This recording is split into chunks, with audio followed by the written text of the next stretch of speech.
The Lord be with you. I'm Deacon Keith Fournier. Our first reading is taken from the book of Job.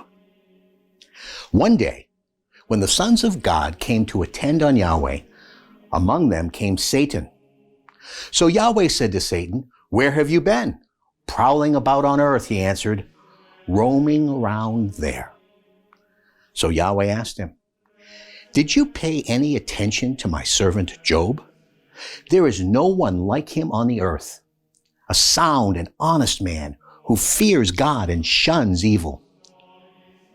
"Yes," Satan said, "but Job is not God-fearing for nothing, is he?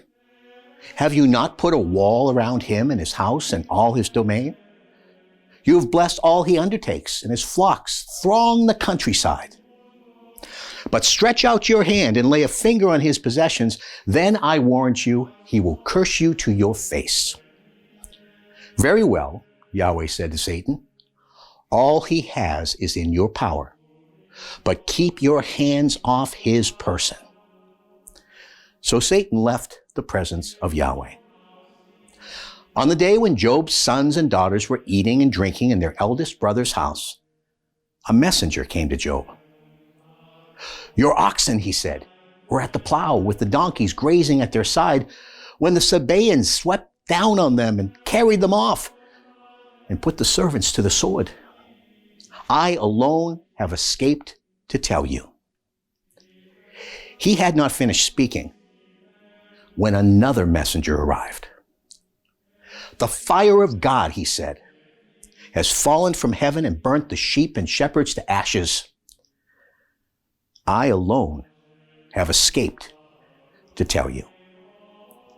He had not finished speaking when another messenger arrived.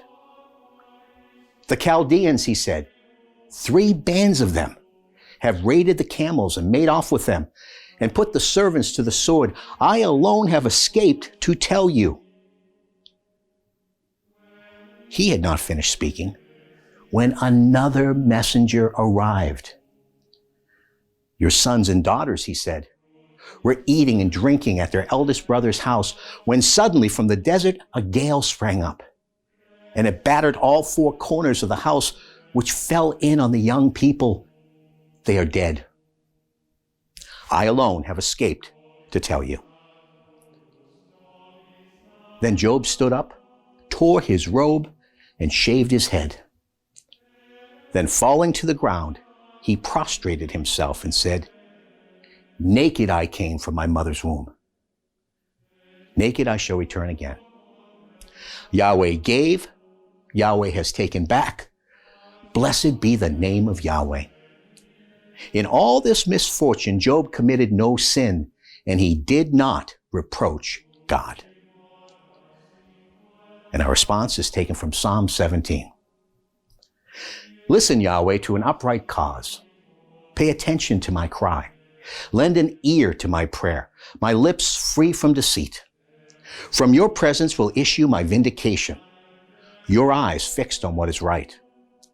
You probe my heart, examine me at night. You test me by fire and find no evil.